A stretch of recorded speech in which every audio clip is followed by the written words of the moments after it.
Okay, so I think we'll get started. Hi, everyone. Thank you for joining us today. Today's webinar is going to be taking a deep dive into cervical cancer in Canada and the incredible strides that are being made, as well as steps we can take to eradicate this cancer, which is an amazing topic to even be able to discuss. My name is Danielle Fleeler, and I'm a senior consultant at Santis Health on the federal government relations team here in Ottawa. I am delighted to host this webinar today, as I have spent the majority of my career working with healthcare organizations, helping them enhance growth in both revenue and impact, including the Weekend 10 Women's Cancer and the Canadian Breast Cancer Foundation. And I've witnessed firsthand the progress being made when it comes to cervical cancer. So before we get going, I wanted to acknowledge that I'm joining you today from Ottawa, which is the traditional land of the Algonquin Nation. Santis Health honors First Nations, Inuit, and Métis peoples and their valuable past and present contributions to this land. Next slide. So just a quick word about Santis for those of you who are not familiar with us. We are a consulting firm servicing the health and life sciences sector exclusively, with offices in Toronto, Ottawa, and Vancouver. As you can see on the slide, our areas of focus are management consulting, government relations, and communications. Next slide. So just a few housekeeping items before we get started. Please feel free to use the Q&A function at the bottom of your screen to submit a question at any time. We'll do our best to answer your questions throughout the discussion. We will also circulate today's slides and a recording of the webinar via email this afternoon. Also, at the end of this webinar, you'll have the opportunity to complete a 30-second survey. We'd really appreciate it if you could share your thoughts and feedback, as it helps us shape and improve our future webinars and topics. So today's webinar was made in collaboration with BD-Canada. Together with BD, we are excited to explore the tangible steps policymakers, clinicians, and health systems can take to progress the goal of eradicating cervical cancer. So to help introduce the discussion with an overview of the cervical cancer landscape in Canada, please welcome Ivy Parks, President of BD-Canada. Thank you so much, Danielle. I'm really pleased to have the opportunity to join today's expert panel and just take a few minutes to introduce this great conversation with a brief overview of the cervical cancer landscape here in Canada. Cervical cancer stands out as one of the rare forms of cancer that is nearly entirely preventable. Through initiatives such as comprehensive screening efforts, early detection and immunization programs, we really have the potential to eliminate cervical cancer within our generation. For many of us, on this webinar who have been touched by some form of cancer, either ourselves or through family, friends, and loved ones, and for the over 1,500 Canadians who are diagnosed with cervical cancer each year, the idea of eliminating a form of cancer feels almost impossible, but I'm here to say it is in our reach. Based on the World Health Organization's goal to eliminate cervical cancer worldwide this century, the Canadian Partnership Against Cancer has recently developed an action plan to eliminate cervical cancer in Canada by 2040. This plan outlines distinct priorities, actions, and targets, with a focus on enhancing HPV immunization rates and implementing HPV primary screening. HPV tests can detect the presence of high-risk HPV types prone to becoming cancerous and have been proven to be more effective than the traditional Pap test. More accurate and early detection will improve follow-up of abnormal screening results and ultimately save lives. Despite this clear and actionable path forward, cervical cancer diagnoses are on the rise in Canada, particularly among specific populations, including those living in rural or remote areas, people with low income, and First Nations, Inuit, and Métis.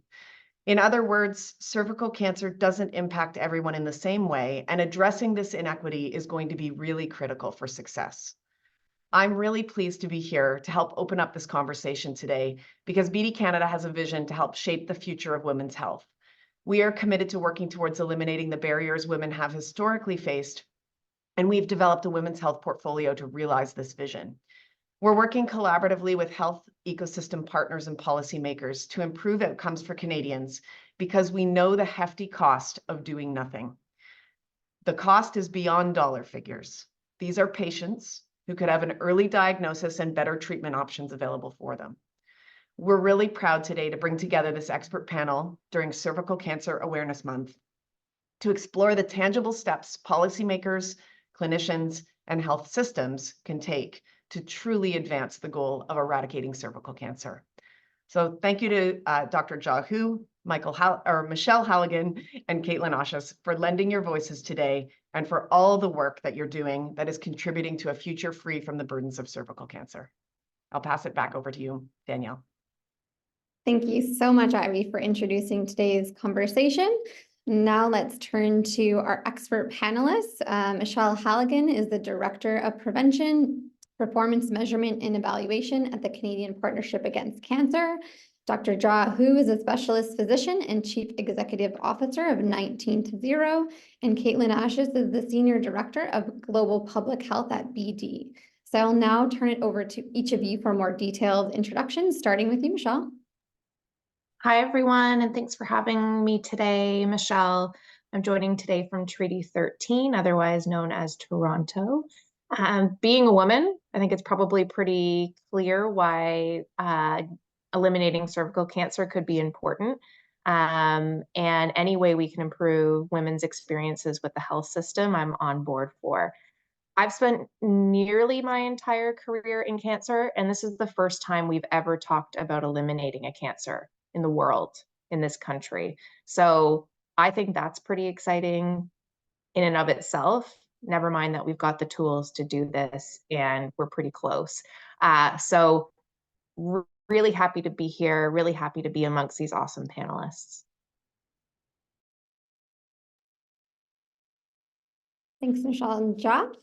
Yeah, hi everyone. Really glad to be part of this panel today. I'm a public health doctor and a family doctor based in Calgary, and I run a not-for-profit called 19 Zero. It's done a lot in the work of in the area of vaccine promotion and working with vulnerable populations. And I think certainly all the data we have suggests that if we achieve a certain level of vaccination, in addition to screening and early treatment, we can go a very, very, very long way into eliminating cervical cancer. And so having spent most of my career working in the vaccination space and how to finding out ways to sort of engage communities that have lower vaccination rates, I think we really do have really good opportunity from things we've learned during COVID to sort of increase vaccination rates of HPV, and also challenges as well, right? We know that HPV vaccination rates, along with other vaccination rates, fell a lot during the pandemic and in the immediate aftermath. And so as we head into this decade, the middle part and the latter part of this decade, I think we really need to think about how we can, restore and indeed improve our vaccination rates, particularly in more vulnerable populations. Thank you. And Caitlin? Hi, Caitlin Oshus, and really a pleasure to be here. I'm actually not in Canada. I'm based in the Netherlands. So coming from a different perspective in cervical cancer elimination. But I lead a team called Global Public Health at BD. We partner with governments, with civil society, and with development partners to implement policies and best practices in global health. And I'm lucky enough to get to work on some really impactful programs on cervical cancer screening in places like Kenya, Colombia, India, and across Europe. And so I'm really excited to see what's possible today, but also, eyes wide open that there's a lot of challenges, a lot of practical challenges in terms of making sure that folks that need access to cervical cancer screening have that access. So I'm excited to have this conversation about both the opportunities and also some of the challenges. Excellent. Thank you so much, everyone. So let's get into the conversation. Ivy teed up our current cervical cancer context here in Canada, but let's dive deeper into that. So cervical cancer is one of the few cancers that is almost completely preventable, which I think some of you have already touched on in your introductions, through comprehensive vaccination and screening programs. Yet statistics released by the Canadian Cancer Society last year found cervical cancer is now the fastest increasing cancers among women. So Michelle, we'll start with you. Why do you think we are seeing this increase? It's a good question. And we are really hoping that this increase might just be a little blip. But it is an increase that we're seeing in the years prior to the pandemic. And we know that people's access to these types of services that prevent cervical cancer went down during the pandemic. So this is really underlining that the work towards achieving action plan goals is probably more important than ever, regardless of what happens with those rates. And Ivy did a great job. Ivy, come work for us on the action plan. We do know that the incidence of cervical cancer is higher among First Nations, Inuit, and Métis, those living in rural or remote areas of the country, and those with lower incomes. We also know, and we've done a deep dive into some of the under-immunized across Canada for HPV, and we've seen now that people living in rural areas of Canada, recent immigrants, and people living in environments of material and social deprivation across the country are much less likely to receive the HPV vaccine. People living with low income, newcomers, and First Nations, Inuit, and Métis are not getting screened for cervical cancer in comparison to the general population here in Canada. And some of the most common reasons for not getting screened or not accessing screening and follow-up care include not having access to a care provider. So we know that looks very different across the country. Experiences of systemic racism and history of trauma. Thanks, Michelle. And just a follow-up to that, Dr. Hugh, as a physician on the front lines and with your focus on increasing the uptake of vaccines across Canada, where does Canada stand on HPV vaccinations? I mean, I think we certainly, I'd say we're sort of okay, I guess. We took a massive hit, I think, during the pandemic, which varied a lot by jurisdiction. There's a lot of reports coming out from Public Health Ontario showing HPV vaccination rates in the school age, children when they're going down to rates of, less than a couple percent, down from sort of 60 to 70%. I mean, there is quite a lot of heterogeneity across the country. Some jurisdictions like Newfoundland do very, very well with vaccination, but I think most of the country for the sort of school age target is sort of in the middle of the pack, 60 to 70%. I do think, though, that what that sort of misses is that, these programs, started for girls in the sort of the late 2000s, started for boys in the sort of late 2017, 2018, generally speaking. And I think that people who sort of miss those have very, very, very low HPV vaccination rates, even though we know there's sort of no upper age limit for which HPV vaccination is recommended. And so, I think there's some things we do well. We have these universal programs. I think there's things we could do better. For example, I think in most places it's only sort of free or probably funded up to 18 years of age. And some places it's a little bit higher depending on the population, but generally, not. And that's something we could do a bit more of. I think thinking about how to increase vaccination rates sort of in the school age population that's missed it, especially that's missed it during the pandemic, will be really, really important. And a lot of that is sort of, again, linked to some of the factors that, Michelle was mentioning, right? We know that, populations that are more deprived, we know that newcomer populations, rural and remote populations tend to have lower vaccine uptake rates. And, can we think of targeted interventions, to really improve vaccine rates sort of in these jurisdictions, in these populations?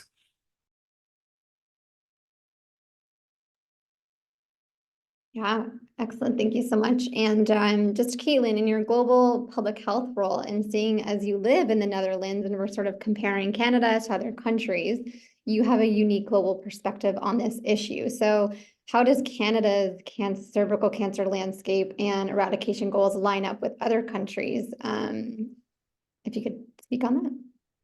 Sure. And I think the WHO cervical cancer elimination targets have been really an amazing catalyst for countries to create measurable targets and provide more transparent data on their process and their progress. And so in a way, I think Canada is very similar to many peer countries in terms of this elimination ambition, going beyond the 90-70-90 to that 90-90-90 goals. But again, Canada also has similar challenges to get there. As Michelle and Ja already mentioned, right, there's definitely health inequities that are in place that are blocking individuals from getting access to care. Michelle mentioned that, screening is limited for people residing in rural areas or individuals with disabilities, newcomers, Indigenous communities. And we're seeing these same worrying trends elsewhere. Whether it be the US, whether it be Denmark, Australia, we're seeing, again, that cervical cancer has the highest rates in the folks that aren't getting screened, and those folks that aren't getting screened are the ones that have had, those systemic barriers. BD recently did a Harris poll, surveying women in the US, Sweden, and the UK. And across all three of these countries where you would expect there to be pretty high access, maybe the US less so, but Sweden and the UK, you would think there'd be better access. Most women have delayed gynecology visits because they're not comfortable with a pelvic exam, or they're embarrassed by a pelvic exam. Women in these countries are, just not being screened because they don't really understand the guidelines, right? Their guidelines have changed. They're confusing in some places. Is it 1 year? Is it 3 years? Is it 5 years? Women also, maybe just don't show up because they don't have an OBGYN. They don't have a general doctor. This was, more so in the US and maybe Sweden and the UK. But of course, health insurance as well is holding many women back in these countries. And so I think, as we look at what do we need to do to get to elimination, making sure that we are updating our screening programs to take into account these health inequities and these systemic barriers in Canada and other developed settings is going to be critical, because again, it's those that are not screened is where cervical cancer is developing. Thank you so much. Okay, so we've talked a little bit about the context as to where we are. So why don't we move on more into actions to date? So turning from the issues and barriers to more solutions, which I'm sure everyone is excited to hear about. So HPV immunization and HPV primary screening, which you've all spoken about so far, are the three priorities CPAC has outlined in the path to eliminate cervical cancer. So looking first at HPV screening, PEI rolled out an HPV screening program last year, replacing the pap test as the traditional screening method for cervical cancer. BC made a similar announcement just this month. And both provinces' programs include self-testing, a key to help reduce those barriers we just discussed. So Michelle and Caitlin, Michelle, perhaps I'll start with you. Can you speak to why this shift in PEI in BC is so important? Yeah, absolutely. So first and foremost, this is going to get us to our goal of elimination faster. Sticking with the test we currently have, it's going to take us many more years before we can say we've eliminated cervical cancer in this country, and it's going to lead to many more cases of cervical cancer showing up that could be prevented, and I'll share why that is. HPV testing is better than the pap test. It identifies people who are at increased risk of cervical cancer earlier than the pap test. It's looking for the virus. It's not looking for abnormal cells, which means that it's also going to help us prevent more cancers. It also helps because you can do this test at home. It's also likely much more comfortable for many people than the pap test. And it's only required once every 5 years because of the accuracy of the test. Many provinces and territories are planning to transition to HPV testing, so that's the good news. PEI and BC are leading the pack, which is phenomenal news for people in those places, and it's going to influence others to follow suit. So we love a little healthy competition in this country. Great, thanks, Michelle. Caitlin, do you want to add to that?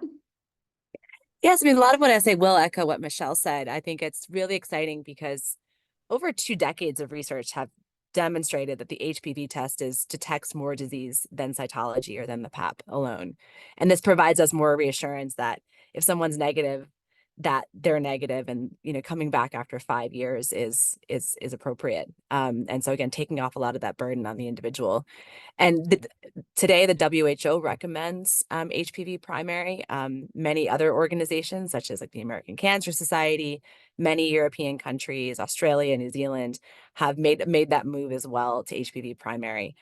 So a little friendly competition amongst countries as well is going on.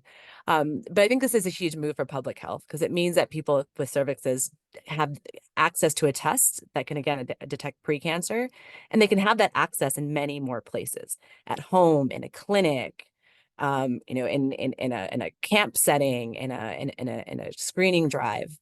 And so again, that self-collection is really going to be able to increase access.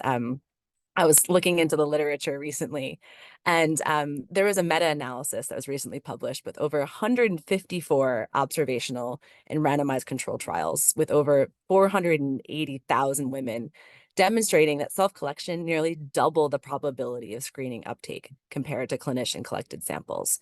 So there is so much evidence out there that self-collection is going to help increase access. Now, of course, it has to be tailored to individual communities and their needs, and communication is going to be absolutely key.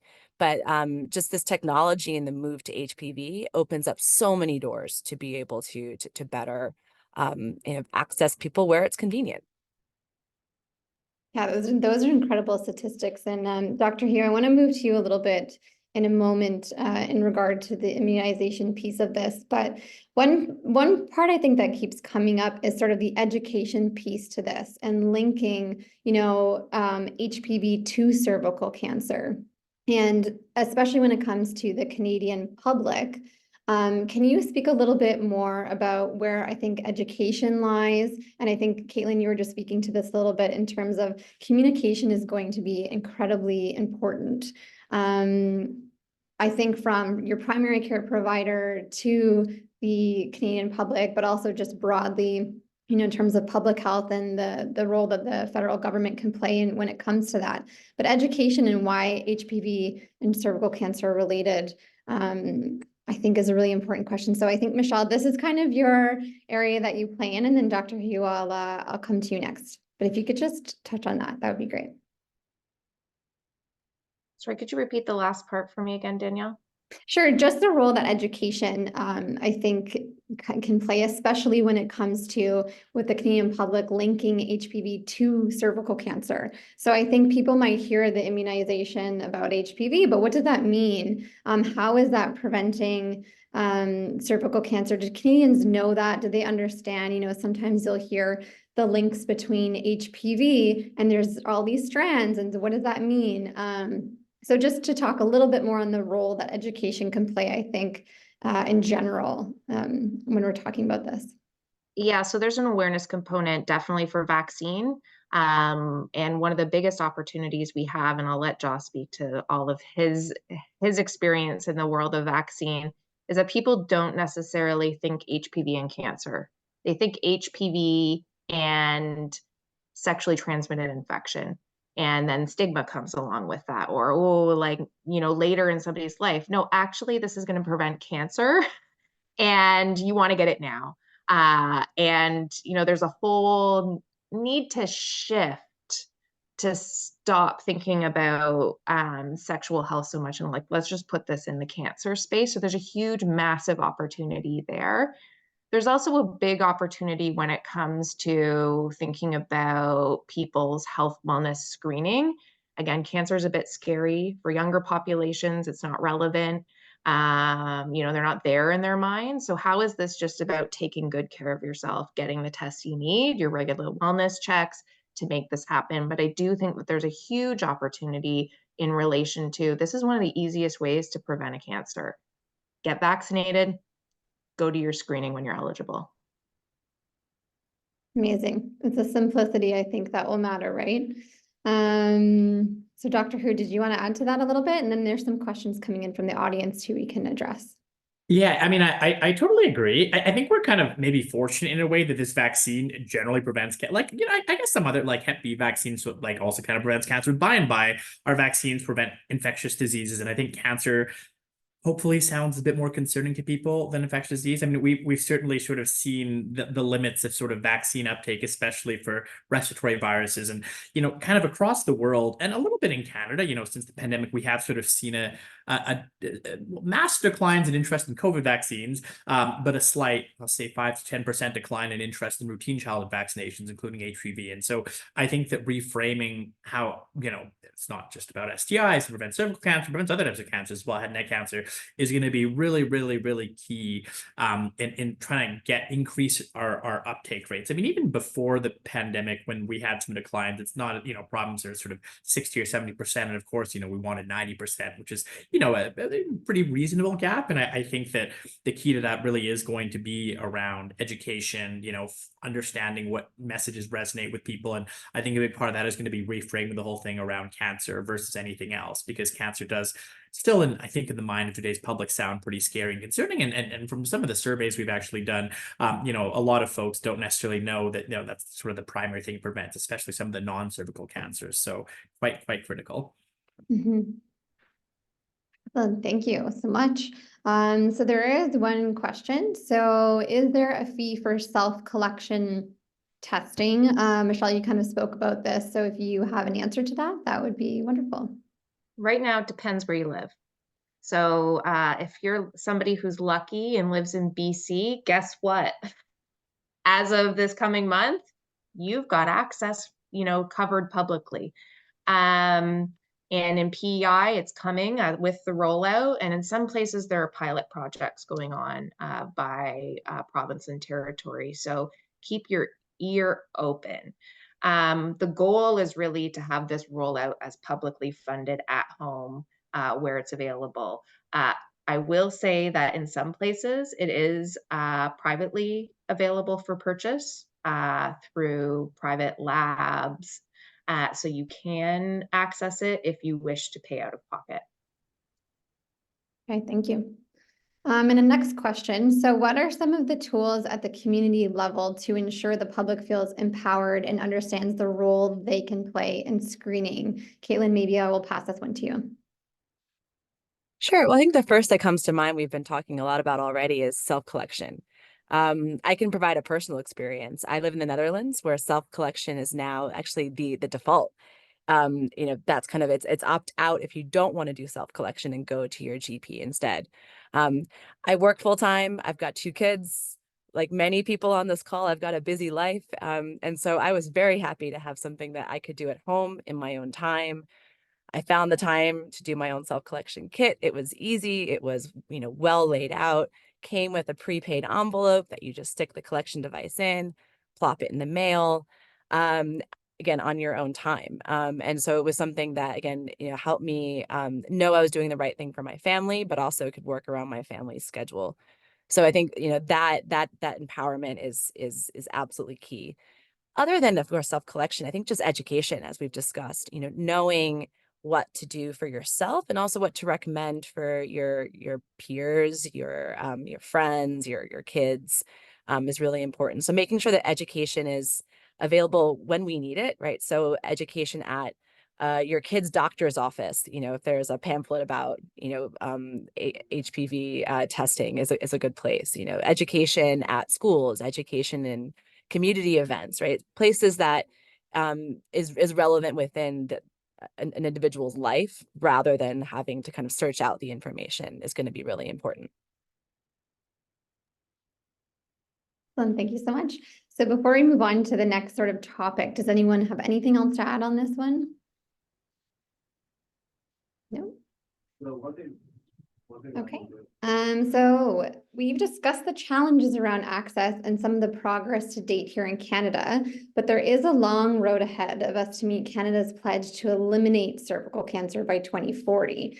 So how can policymakers and health system leaders work differently together with a key focus on access to move forward to make this a pledge a reality? Or more simply, what would be your one call to action to ignite change, in particular for policymakers that could be listening? Michelle, perhaps I'll start with you.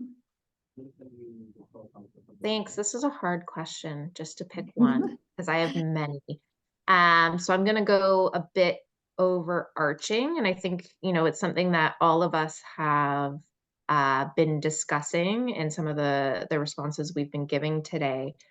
We're lucky here because we have the tools we need to make this a reality. The action plan and the work that we have ahead of us exists really to close gaps, specifically those equity gaps. And we've done a decent job across the general population in our vaccination programs, in our screening programs, and in treatment.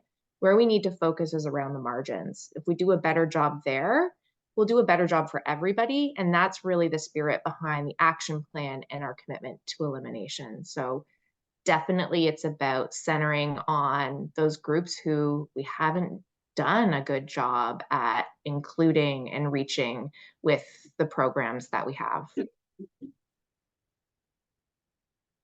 Thanks, Michelle. I know that's a big question, and you did a great job answering it. And I'm sure there's more you could say on this. But Caitlin, what would you say? Again, it's hard to pin down one thing, but I think I love the title of this session, right? The cost of doing nothing. Cervical cancer is preventable. We've talked about how we have the tools to prevent to disease, to catch it early, to treat. But the fact that women are still dying of cervical cancer is, I mean, sometimes it's because of doing nothing, but oftentimes it's because, well, in Canada and globally, implementation is hard.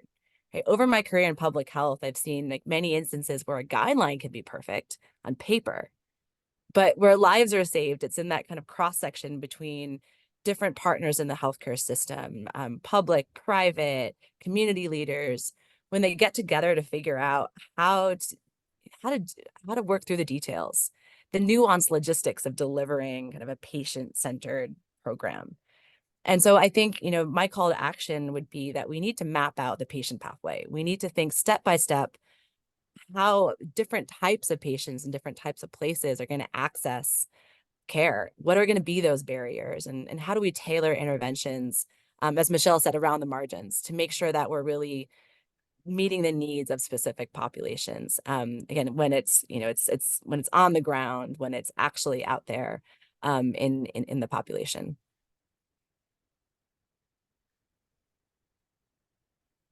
Thank you, Dr. Hu. Yeah, I mean, I think as I reflect on sort of vaccination, and I totally agree with your points around sort of the margins, Michelle, and implementation. Probably I think there's a lot of things that I think, we did during the pandemic that sort of could be utilized to sort of, increase uptake of other vaccines if there's sort of sufficient will and interest, right? I mean, there was sort of widespread education sort of happening at the patient level, at the community level, the sort of healthcare worker level. Many efforts, I think, were made to make the vaccine as widely available as possible. I mean, they're free for everybody. They were, initially given in, public health and pharmacies, and sort of expanded into, other settings like community-based clinics. I think there was a lot of work done to reach out to marginalized vulnerable communities. Probably the only time I feel like I routinely heard in the news about the social determinants of health in the context of public health, and why are there these hotspots of low vaccination rates, and what can we do about them? I don't know if that is ever recreatable, but I do think that when it comes to having the tools necessary, I think we sort of have the technical tools necessary, both through vaccine and self-sampling and HPV primary testing.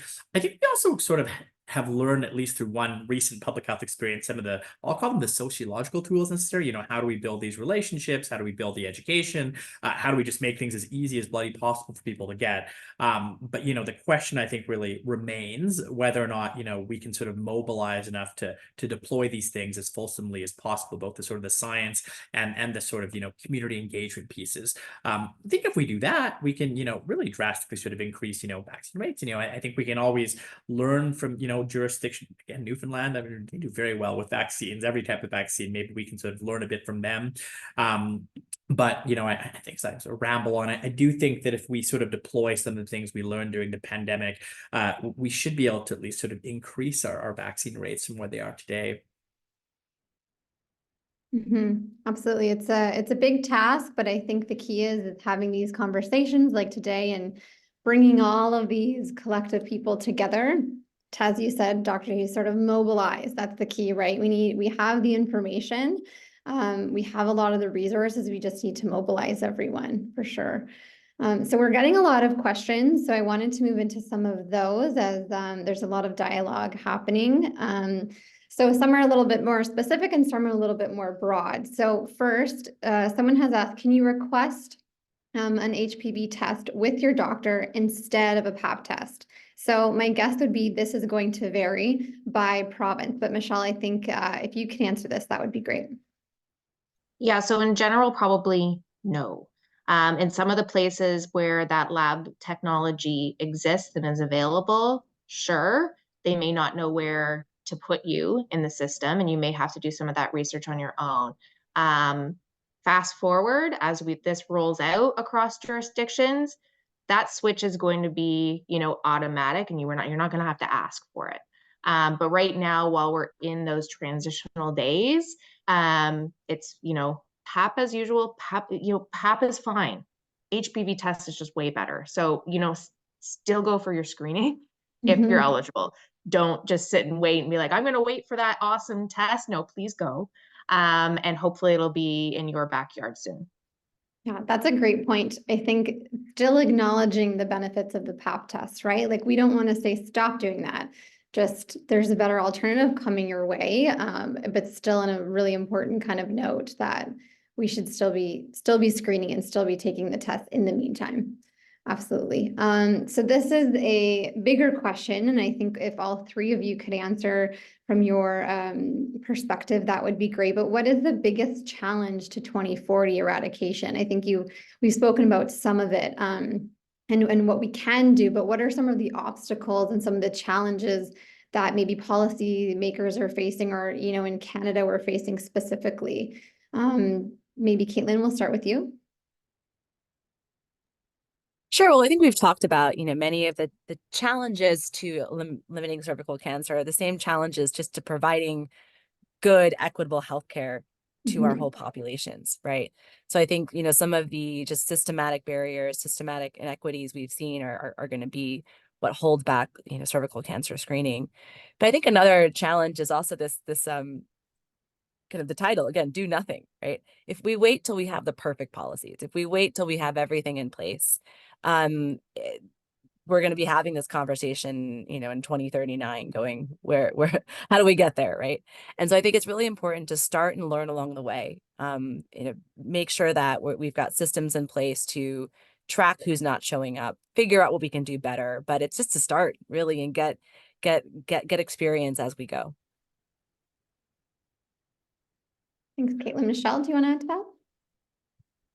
Yeah, so I'm going to talk about something I haven't talked about yet. And it's a big one. It's data. And Caitlin picked up on this. If we don't know who's showing up to our programs for vaccine and screening, we don't have good data, we can't figure out where to focus our finite resources. And that's really going to help us get there.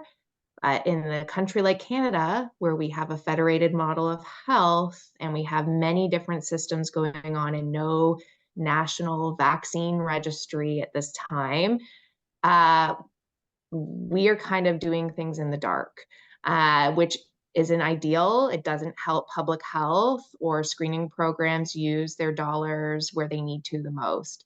So I'd say that's a huge challenge because data things take a long time to shift in this country. We've been talking about it for a very long time. I really hope that some of what we learned from COVID can be easily applied to school-based immunizations and help us with screening. But I see that as being a big challenge to getting us there. That is an excellent point that you raised, and I'm surprised data hadn't come up before. So thank you for raising that, as that is a huge topic in health, I think, broadly right now. In Canada specifically, unlike perhaps the Netherlands, has some more data challenges than other areas because of our size and our federated system. Dr. Hugh? Yeah, no, I just think, I don't know if we'll be getting a national vaccine registry anytime soon either, but, hopefully the provinces can sort of build on the registries that they built during the pandemic to sort of include other vaccines, which I know is, beginning to percolate, happen in a lot of jurisdictions. I think that one of the biggest challenges, or this is sort of a macro challenge, but really is this notion of sort of like implementation and will, right? Like as I think about, you talk about the data piece, right? The vaccine registry piece. During the pandemic, we built these COVID vaccine registries super fast, just in a couple of months, I think, in Ontario. It was really, really impressive. And now, as we sort of try to expand to include other vaccines in some of these jurisdictions, it's taking a lot longer, right? And I think there's sort of less pressure and less will to do these things. And God forbid, I think these things are non-trivial and actually pretty difficult, although it sounds pretty easy. I'm pretty lucky coming from Alberta. We've had a sort of vaccine registry for at least several decades. And so I think that when it comes to sort of any public health challenge, certainly any vaccination challenge, and we're sort of seeing this with the decline in other routine vaccinations, we need to sort of collectively think that this is enough of a problem to work on it, with all cylinders, charging on the sort of the vaccination side, on the screening side, and the sort of follow-up and treatment side. And if we can't, do that, then I don't think we'll succeed. Again, we do have the tools, but can we implement them? Can we sort of reach into those vulnerable populations? Like, do we care enough? And if we can, then hopefully we can. But I think that's always going to be the big challenge in sort of a post-pandemic world for public health related issues. Yeah. If I could also follow up on the data point, I mean, I think it's also really important, the registries or just kind of knowing what's out there in terms of HPV, right? So I think in COVID, we were very, familiar about, okay, we've got the Omicron virus, we've got Delta now, I've lost track of the names, right? Different variant names. But we also know that HPV has genotypes, right? There's over 100 different strains, 14 cause disease. And now we have more and more evidence too about which genotypes actually are leading causes, right? We know 16, 18 cause more cervical cancer than some of the other types, but the vaccines cover those. So there's also going to be dynamics as we get more vaccination, we might see changes in the genotypes in our population. And so again, having that data, having that information to know what type someone has, what's happening to types in the population. If it's not a registry, it could be, sample surveys, kind of epidemiological work. But we're going to need to know what we're looking at as HPV shifts over time and as we get closer to elimination. Absolutely. We can't fix what we don't know, right? And I think it's kind of amazing that we're having these conversations about having to convince people of the urgency of this when we're talking about eradicating a cancer and preventing cancer. So that sort of pandemic mindset of we need to do this now, still kind of gets lost. So it's still an important conversation that we have to have.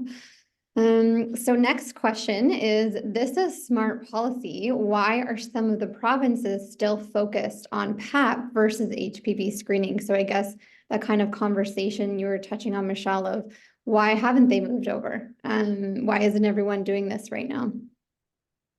So what I will say is, I wish you could just snap your fingers and it could happen. I think rest assured, most places in this country are actively planning their transition, and some are closer than others. I want to strike an important point that we want this to go well. So moving away from this test, moving to a new test, there are things that need to be in place. Labs need to be ready when the labs happen, and now people can do this at home and they don't have to have a care provider. What happens if a positive result comes back? We want to make sure that people have somewhere to go. If you're an unattached person to the healthcare system, we don't want you having a positive result and then having nowhere to go for follow-up because you don't have a primary care provider. So provinces and territories are thinking all of that through so that when we implement this, we implement it well and equitably for people so that we're not continuing to leave people behind. So I'd say it's coming. It is taking some time. Political will also plays a small piece of this, but I do think there's good momentum and you're going to see more and more come online. Thank you. Next question. So what are some tools we would be able to implement for women, especially young women, to understand that it is not a sexual disease? And also what would be the cost as it may, if it's expensive?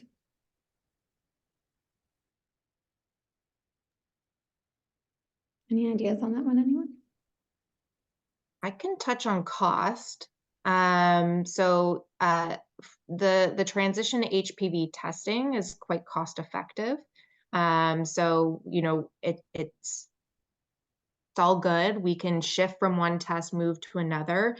And I don't think that will be a big issue. I do think when we start to think about how we're adapting programs, whether it's vaccine, whether it's screening programs, getting people through doors does cost some money and requires health promotion and marketing type resources.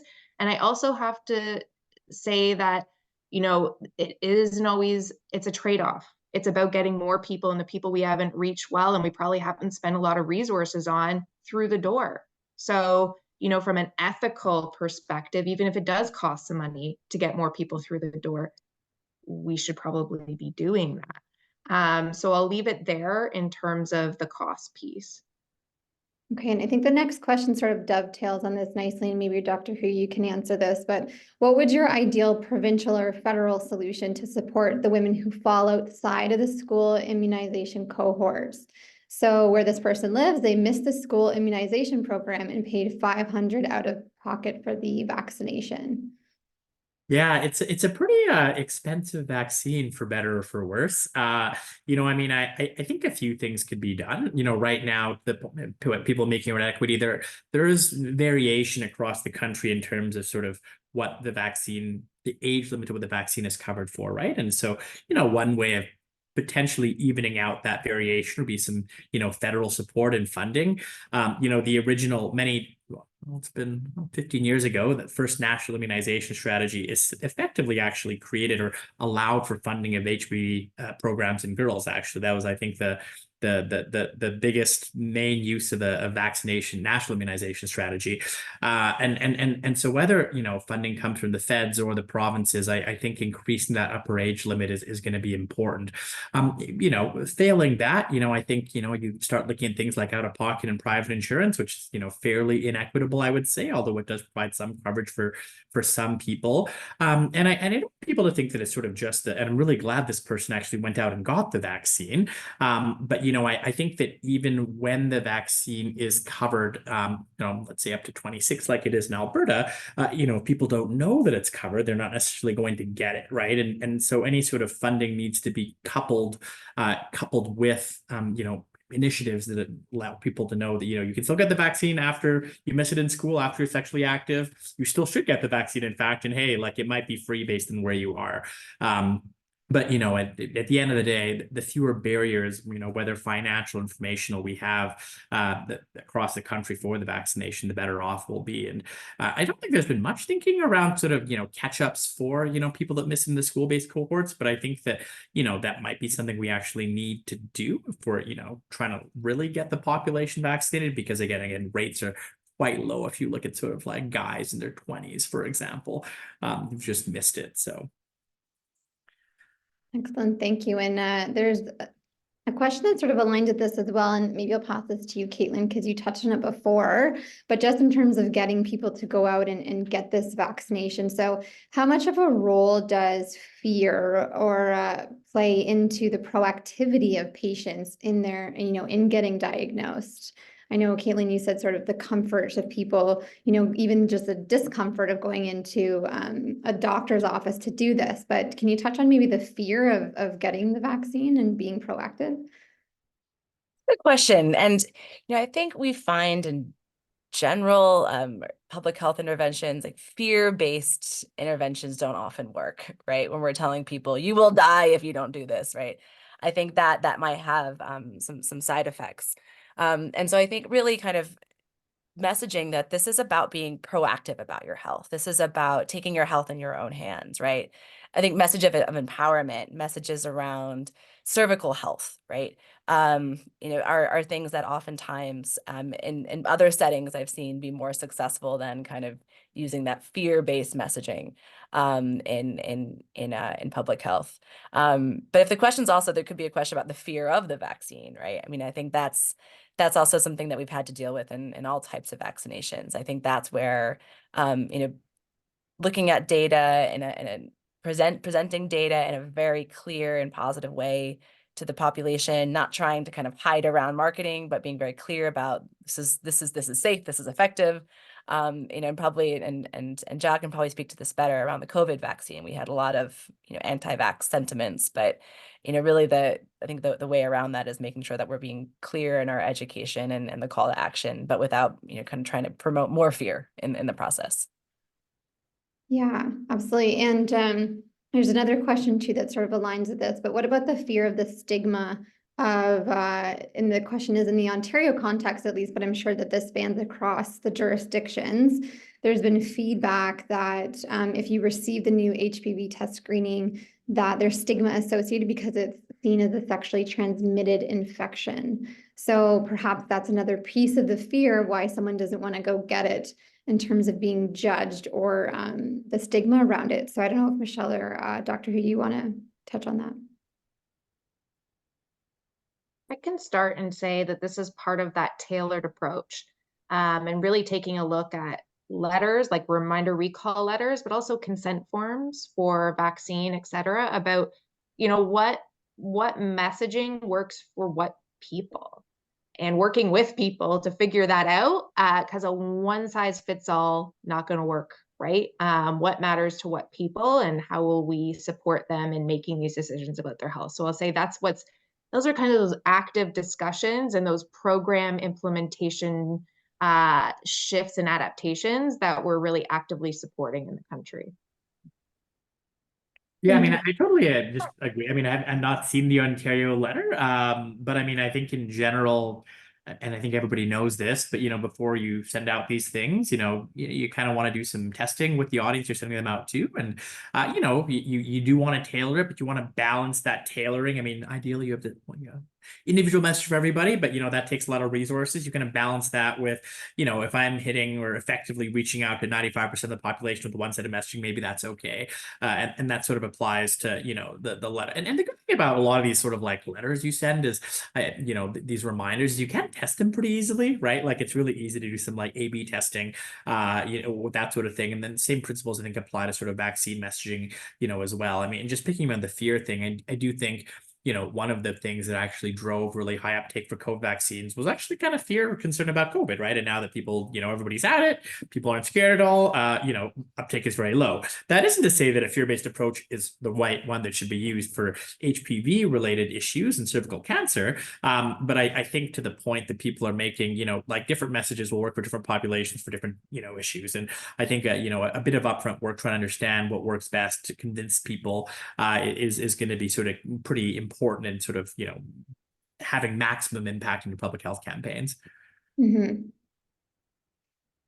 Okay, thank you. So there's two more questions and I think we'll have to wrap it up, but how difficult is the use of the home collection kit? And I think this is a really important question too. I'm sure some people are thinking about it. Is there an accuracy rate which has been measured with collection at home versus collection rates in physician offices?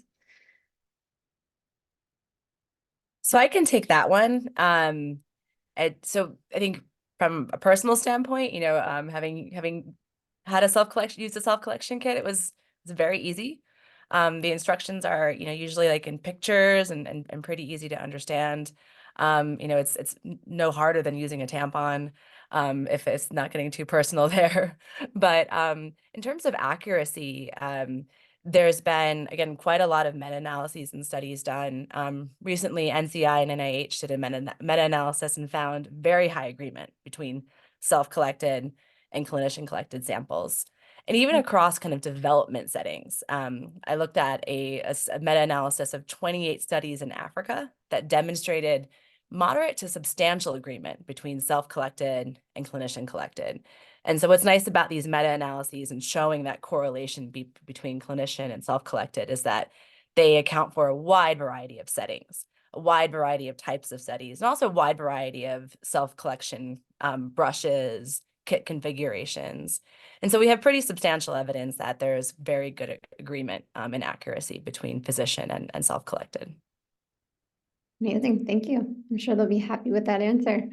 Okay, last question. Is there genetic testing available in Canada for HPV genotypes? I know I can take Michelle. that one. Yeah, Michelle. Yeah, this is key to the rollout of HPV testing. And in case people don't know, there are several different types of HPV. And we know that some are more related to development of cervical cancer than others. Some are related to genital warts, for instance. So yes, there is genotyping that happens with HPV tests to know if you are at higher risk. If you have those high risk genotypes and then you need some follow-up to happen because you do have presence of that. So yes, that is part and parcel of what we do when we switch to HPV testing. Thank you. Okay, so that wraps today's discussion. Michelle, John, Caitlin, thank you so much for lending your perspectives and expertise today during Cervical Cancer Awareness Month and beyond. As we discuss, these conversations and collaborations are so important. So thank you also to BD-Canada for your leadership coordinating this conversation. And of course, thank you to everyone who joined us today. Please feel free to share your thoughts and comments and ideas from today's discussion in the survey. Thank you again and have a wonderful day.